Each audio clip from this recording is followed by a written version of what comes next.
बिस्मिल्लाहिर्रहमानिर्रहीम। अस्सलाम वालेकुम व्यूअर्स, कैसे हैं आप सब? आई होप कि सब खैरियत से होंगे। आज मैं काफ़ी लंबे टाइम के बाद आपके साथ एक बहुत ही ज़बरदस्त सी रेसिपी शेयर कर रही हूँ, जो है करेले गोश्त की रेसिपी। इसको तैयार करने के लिए हमने जो चीज़ें ली हैं सबसे पहले वो देख लेते हैं। मैंने यहाँ पर तकरीबन 1 किलो चिकन लिया है। 1 किलो ही मेरे पास करेले हैं, जिनको मैंने छील कर काट कर और 1 घंटा पहले 2 टेबल स्पून के करीब नमक लगा कर रख दिया था।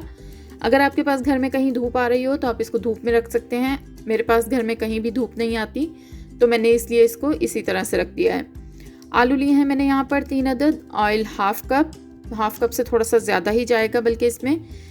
प्याज 2 अदद, लहसुन अदरक का पेस्ट 1 टेबल स्पून, टमाटर 2 अदद, सब्ज़ मिर्च 4 से 5 अदद, नमक हस्बे जायका, सुरख मिर्च पाउडर 1.5 टीस्पून, या आप अपने टेस्ट के हिसाब से थोड़ी बहुत कम ज़्यादा भी कर सकते हैं। हल्दी पाउडर 1/3 टीस्पून, दही 4 से 5 खाने के चम्मच, और लेमन जूस जाएगा इसमें 3 टेबल स्पून के करीब। अब हम इसकी तैयारी की तरफ आते हैं। सबसे पहले एक देगची में मैंने हाफ कप जो ऑयल लिया था उसमें से हाफ शामिल कर दिया है, और इसमें जो 2 प्याज मैंने स्लाइसिस में कट करके रखे हुए हैं वो शामिल करके इनको लाइट ब्राउन कलर आने तक फ्राई करूंगी। जब प्याज का कलर लाइट ब्राउन हो जाए, फ्लेम हमने मीडियम टू हाई रखा हुआ है। प्याज जब लाइट ब्राउन कलर में आ जाएं तब हम इसमें जिंजर और गार्लिक पेस्ट शामिल कर देंगे। जो दोनों चीज़ें मैंने 1 टीस्पून ली हैं, यानी मिलाकर ये 1 टेबल स्पून है। जिंजर और गार्लिक पेस्ट शामिल करने के बाद इसको हम अच्छी तरह से भून लेंगे 1 से 2 मिनट, ताकि इसका कच्चापन ख़त्म हो जाए। जब लहसुन और अदरक अच्छी तरह से भून जाए तब हम इसमें चिकन शामिल कर देंगे, और चिकन को भी हम 2 से 3 मिनट बहुत अच्छी तरह से भून लेंगे।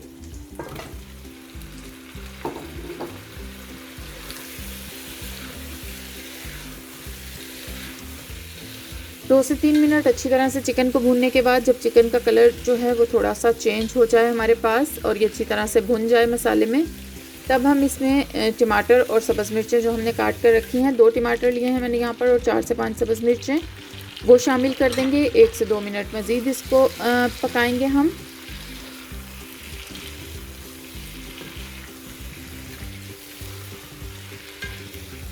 टमाटर और सब्ज़ मिर्च को भी 1 से 2 मिनट तक अच्छी तरह मिक्स कर लेने के बाद हम इसमें खुशक मसाले, जो कि बिल्कुल बेसिक नमक, सुरख मिर्च पाउडर और हल्दी हैं हमारे पास, वो हम इसमें शामिल करेंगे।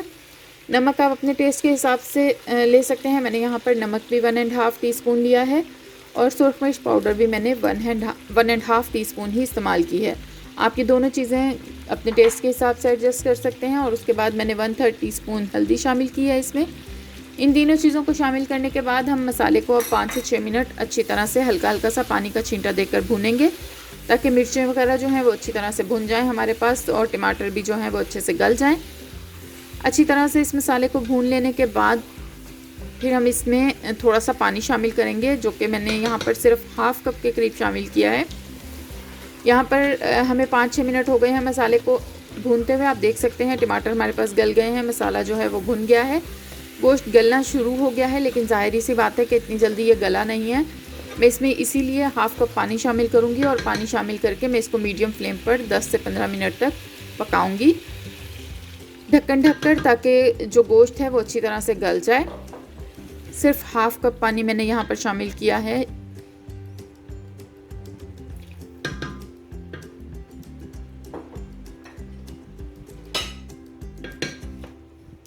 अच्छी तरह से मिक्स कर लेने के बाद ढक्कन ढककर इसे मैं दूसरे चूल्हे पर शिफ्ट कर दूंगी, ताकि ये पकता रहे 15 मिनट। और उतने में हम अपने जो करेले हमने रखे थे उनको फ्राई कर लेंगे। जो हाफ कप में से हाफ ऑयल हमने पहले यूज़ किया था, हाफ जो बचा है वो, और थोड़ा सा और ऑयल भी हमें चाहिए होगा, वो शामिल करने के बाद करेले, जिनको मैंने नमक लगाकर तकरीबन 1 से 1.5 घंटा रख दिया था, उनको अच्छी तरह से 2-3 पानी धोकर और निचोड़ लिया है मैंने। आप चाहें तो हाथ की मदद से भी निचोड़ सकते हैं। अगर हाथ से अच्छी तरह से नहीं पानी निचोड़ रहा है तो फिर आप उसको किसी कपड़े की मदद से भी अच्छी तरह से निचोड़ सकते हैं, लेकिन पानी जो है वो बहुत अच्छे से इसमें से निकाल लेना है हमने, जितना निकल सके, और फिर हमने इनको फ्राई करना है। यहाँ पर अब उस ऑयल में मैंने वो धुले हुए करेले जो हैं वो शामिल कर दिए हैं, और इनको भी मैं लाइट ब्राउन कलर आने तक अच्छे से फ्राई करूँगी।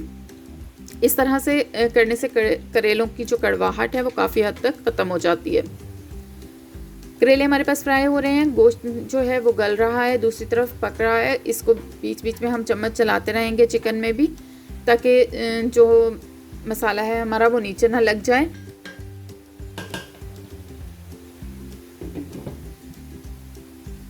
करेलों का कलर अभी हमें थोड़ा सा और ब्राउन करना है, इसको भी हम थोड़ा सा और फ्राई करेंगे। यहाँ पर आप देख सकते हैं अब हमारे पास काफ़ी अच्छा सा ब्राउन कलर जो है करेलों का वो आ गया है। तकरीबन यही कलर हमें चाहिए। अब हम इनको एक प्लेट में निकाल लेंगे ऑयल में से। जितना ऑयल हमसे ड्रेन हो सकेगा चम्मच की मदद से उतना हम करके इनको एक प्लेट में निकाल कर साइड पे रख लेंगे इस तरीके से।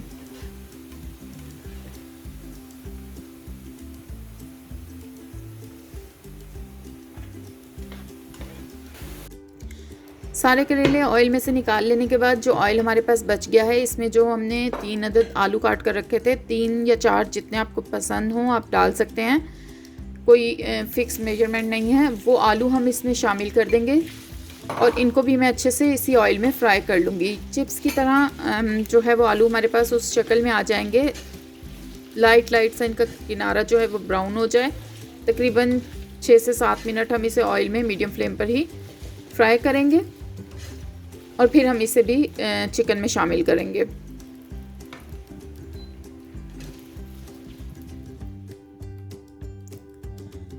चिकन यहाँ पर हमारे पास भुन चुका है, गल चुका है। हड्डियों की उससे आपको अंदाज़ा हो रहा होगा हड्डियों को देखकर, यानी कि हड्डियाँ छोड़ दी हैं गोश्त ने, इसका मतलब है कि ये गल गया है। इसको हम 2-3 मिनट अच्छी तरह से मज़ीद भून लेंगे। 2-3 मिनट के बाद यहाँ आप देख सकते हैं कि घी भी जो है वो मसाले से अलग हो गया है। अच्छी तरह से जो चिकन है वो भुन चुका है। अब हमने जो करेले फ्राई करके रखे थे वो हम इसमें शामिल करेंगे और साथ ही जो हमने आलू फ्राई किए हैं 5 से 6 मिनट वो भी हम इसमें शामिल कर देंगे। तकरीबन 90% के करीब जो है वो आलू यहाँ पर हमारे पास 80 to 90% गल चुके हैं। बाकी जो थोड़ी बहुत कसर रह गई है वो भी हम जब इसमें योगर्ट और टमाटर वगैरह डालकर इसको दम पे रखेंगे तो वो हो जाएगी। जब पूरे हो जाएंगे मतलब गल जाएंगे अच्छे से आलू और करेले शामिल करने के बाद थोड़ा सा मिक्स कर लिया है मैंने इनको। करेले और आलू को मिक्स करने के बाद यहाँ पर अब मैं इसमें 1 टमाटर और 1 प्याज स्लाइस में मैंने काट लिया है और टमाटर भी मैंने बारीक बारीक काट लिया है वो शामिल कर दूंगी। मसाले में ये बहुत अच्छा लगता है, टमाटर की वजह से थोड़ा सा एक टेस्ट जो आता है और जो प्याज हल्का सा पकता है इसमें और वो भी बहुत मज़ेदार लगता है इसके मसाले में। और साथ ही जो हमने योगर्ट लिया था 4 से 5 टेबल स्पून वो शामिल कर देंगे और इन सारी चीज़ों को अच्छी तरह से मिक्स कर लेंगे एक दफ़ा। फिर अच्छी तरह से मिक्स कर लेने के बाद जो लेमन जूस मैंने यहाँ पर रखा था 3 टेबल स्पून के करीब वो हम इसमें शामिल कर देंगे। अगर आपको ज़्यादा खट्टा नहीं पसंद, बहुत ज़्यादा खट्टा नहीं होगा ये सालन थोड़ा सा करारा ही अच्छा लगता है, लेकिन अगर आपको नहीं पसंद तो आप 2 टेबल स्पून भी ले सकते हैं। लेमन जूस डालने के बाद हमने इसको ढककर तकरीबन 20 मिनट के लिए दम पर रखना है। यहाँ पर मुझे 5 से 6 मिनट हो गए हैं, मैं एक दफ़ा चम्मच चला दूँगी। आप देख सकते हैं योगर्ट जो है उसका पानी खुश्क होना शुरू हो गया है हमारे पास। तकरीबन 20 मिनट के बाद योगर्ट का पानी भी हमारे पास खुश्क हो चुका है और टमाटर भी अच्छे से जो हमने डाले थे वो मिक्स हो गए हैं अंदर। करेले गोश्त का सालन हमारा बनकर बिल्कुल रेडी हो गया है। बहुत ही ज़बरदस्त चटपटा सा और बहुत ही जायके वाला ये सालन जो है वो हमारा तैयार है। अब हम इसको डिश आउट करेंगे और सर्व करेंगे। वीडियो अगर आपको पसंद आई हो तो लाइक और शेयर कीजिएगा। चैनल को सब्सक्राइब करना बिल्कुल भी मत भूलिएगा। Thanks for watching. अल्लाह हाफिज़।